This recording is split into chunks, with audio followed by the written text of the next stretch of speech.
masih bersama kami pemirsa setia Sultan TV dimanapun Anda berada dalam dialog bincang hari ini. Tentunya masih berbincang dengan Pak Irham nih. Kita berbincang terkait dengan urus-urus sertifikasi halal semudah apa. Kalau tadi di segmen pertama kita sudah berbincang terkait dengan hal-hal mungkin pertanyaan-pertanyaan umum ya Pak ya tentang sertifikasi halal. Di segmen ini Pak kita akan berbincang lebih mengenal lebih dekat terkait dengan LP POM MUI Banten. Nah Pak, kalau boleh tahu apa sih Pak LP POM MUI Banten? Iya, baik, terima kasih. Jadi LP POM itu secara singkatan ya, LP POM ya, lembaga pemeriksa ya, obat, makanan, obat-obatan dan kosmetika. Jadi dia lembaga yang memang konsen dalam pemeriksaan obat-obat, makanan, obat-obatan dan kosmetika. Jadi ini kita sudah berusia hampir 35 tahun ya. Wah, yang di Banten nih Pak? Yang itu yang Indonesia. Oh, yang Indonesia. Kalau yang di Banten ya mungkin sekitar tahun 90-an. Mulai berdiri dan sampai sekarang eksis. Nah, kalau dulu sebelum undang-undang JPH diberlakukan, itu proses sertifikasi itu satu pintu. Mana tuh Pak? Langsung ke LP POM MUI. Oh. Jadi pendaftarannya ke LP POM MUI, pemeriksaannya juga dilakukan oleh LP POM MUI, dan juga sertifikatnya pun juga dikeluarkan oleh LP POM MUI. Fatwanya tetap dari MUI. Nah, gitu. Nah, setelah undang-undang JPH diberlakukan, maka ada pembagian tugas gitu ya, sesuai dengan mandat dari undang-undang. Ya, pendaftaran ke BPJPH. Pemeriksaan ke LP POM MUI. Fatwa ke MUI. Penerbitan sertifikat halalnya dari BPJPH. Nah, itu sudah ada pembagiannya dan itu sudah diatur di undang-undang. Nah, oleh karena itu maka sekarang LP POM MUI fokus pada peran tugasnya sebagai lembaga pemeriksa halal, sebagai LPH. Ya, jadi tugas utamanya adalah memeriksa produk yang akan disertifikasi. Ya, apa yang diperiksa? Tentu dari mulai bahan, ya, produk, fasilitas dan lain sebagainya terkait dengan produk begitu. Nah, kemudian hasil pemeriksaan dari kami kita laporkan ke lembaga Komisi Fatwa MUI untuk dibahas di Komisi Fatwa. Kemudian kalau sesuai dengan ketentuan maka akan dikeluarkanlah fatwa halal. Dalam bentuk surat ketetapan fatwa halal. Nah, ketetapan halal ini akan dikirim ke BPJPH untuk menjadi dasar BPJPH mengeluarkan sertifikat halal. Namun demikian, walaupun kita bertugas sebagai pemeriksa halal, tapi kita pun juga punya program untuk mengedukasi, mengedukasi secara reguler kepada masyarakat terkait dengan sertifikasi halal ini dan juga terkait dengan produk-produk halal. Secara reguler, ya, tiap sebulan sekali kita edukasi dalam bentuk pelatihan-pelatihan, dalam bentuk seminar-seminar, termasuk juga yang terakhir kita mengadakan pelatihan terkait dengan juru sembelih halal. Juleha. Apa tuh Pak tadi? Juru sembelih halal. Oh, juru sembelih karena halal. Salah satu titik kritis produk daging ya adalah proses penyembelihannya. Ya kan ya? Daging halal tidaknya itu tergantung daripada proses penyembelihannya. Oleh karena itu maka kita mencoba untuk mengedukasi para juru sembelih yang ada di masyarakat, apakah itu di RPH maupun di juru sembelih di pasar-pasar, bagaimana sih cara menyembelih sesuai dengan syariat Islam sehingga penyembelihannya sah dan dagingnya menjadi daging halal. Nah, itu salah satu beberapa program yang kita kembangkan dan kita laksanakan saat-saat ini. Baik Pak, selain tadi tuh Pak Juleha dan juga program mungkin yang program umumnya ya Pak ya, ada lagi nggak sih Pak program yang memang dilakukan oleh LP POM MUI Banten?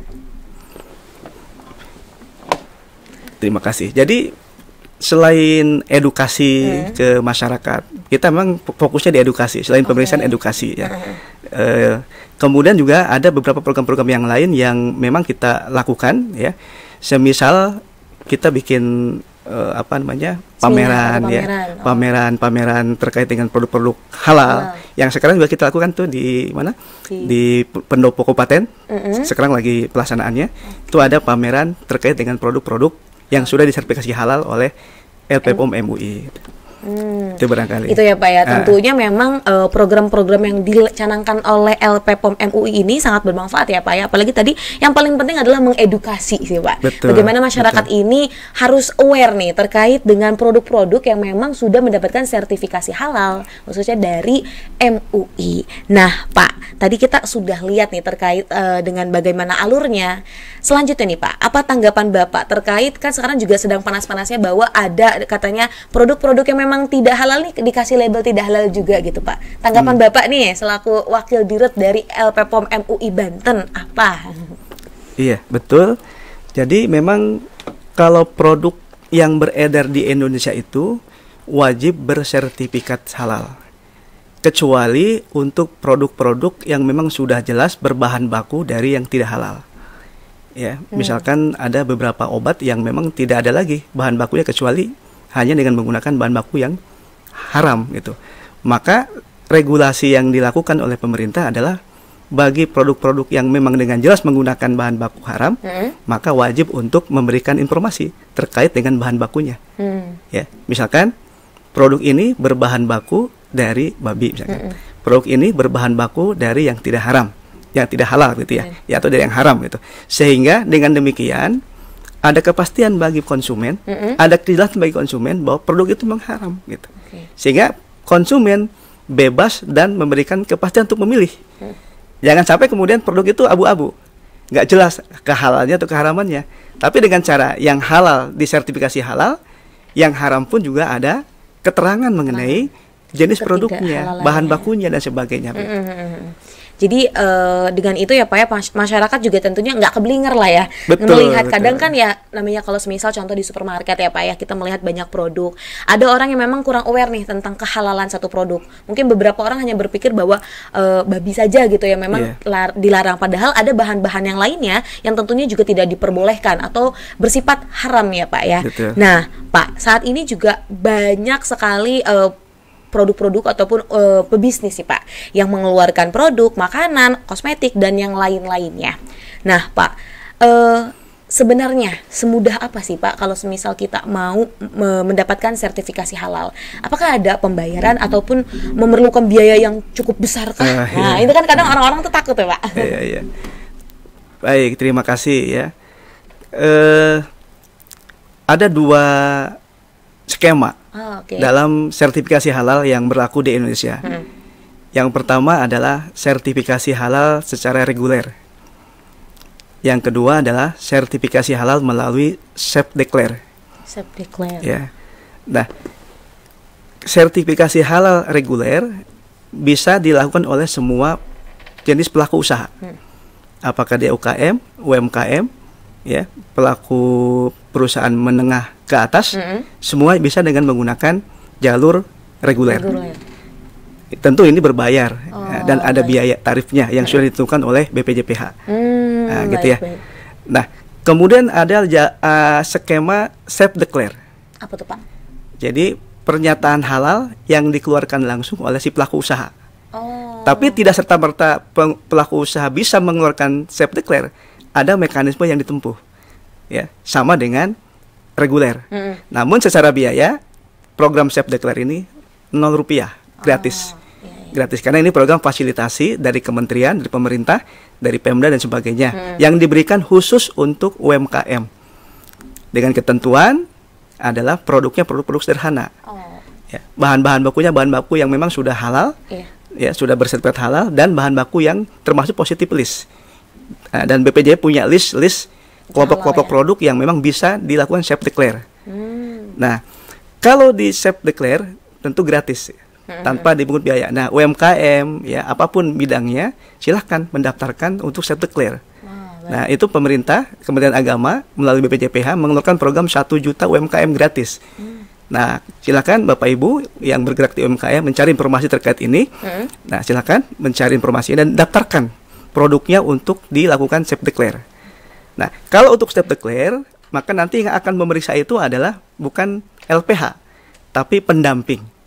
Pendamping ini berasal dari Halal Center, dari lembaga-lembaga, baik itu perguruan tinggi ataupun ormas yang sudah ditunjuk dan di-SK-kan oleh BPJPH sebagai lembaga pendamping. Kalau di kita, misalkan di Banten ini ada pendamping di UIN Banten, ada iya. di Unma Pandeglang, Pandeglang, ada di Untirta. Mereka itu lembaga-lembaga pendamping yang nanti bisa mendampingi program Self Declare yang dilakukan oleh UMKM. Sama, bagaimana cara pengurusannya? Pelaku usaha nanti membuat surat permohonan ke BPJPH, ya tentu lewat aplikasi si halal, nanti memilih program fasilitasi Self Declare. Nanti kemudian ada beberapa dokumen-dokumen yang harus diupload melalui aplikasi itu. Nanti setelah diupload, diverifikasi oleh BPJPH. Setelah itu, setelah lolos verifikasi dari BPJPH, maka akan diserahkan ke pendamping untuk divalidasi dan diverifikasi. Setelah diverifikasi dan divalidasi oleh pendamping, hasilnya kemudian diserahkan ke MUI untuk difatwakan. Nah, setelah fatwa MUI muncul, maka nanti akan diserahkan ke BPJPH untuk dikeluarkan sertifikat halalnya. Produknya sama, sertifikat halal, tetapi caranya berbeda. Ya, Pak, ya. Pertama gratis, yang kedua nanti produk-produk yang simple, yang sederhana, bahan bakunya yang positive list, bahan baku yang sudah memiliki sertifikat halal, ya kan? Kemudian dilakukan pemeriksaannya hanya oleh pendamping. Jadi didampingi beberapa pekan begitu, dari mulai proses produksi halalnya sampai dengan penjualannya, baru kemudian hasil dari pendampingan itu diupload ke si halal, ya, nama aplikasi halal. Kemudian nanti akan difatwakan oleh MUI. Nah, fatwa yang dikeluarkan MUI menjadi rujukan BPJPH untuk melakukan sertifikat halal. Nah, itu untuk yang self declare. Self declare ya, Pak ya. Wah, tentunya ini juga menjadi informasi nih buat para pelaku usaha UMKM ya, Pak ya. Tadi kan karena beberapa nih, Pak, kadang suka merasa takut, wah kayaknya besar banget nih biayanya atau kosnya yang harus dikeluarkan.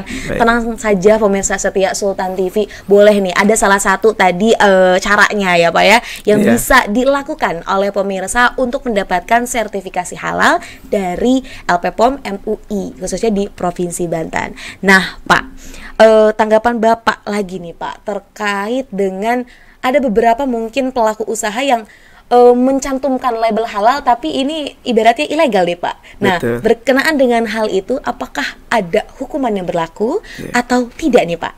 Tapi ditahan dulu, Pak, karena kita akan mendapatkan jawabannya sesaat lagi. Tetap bersama kami di Bincang Hari Ini.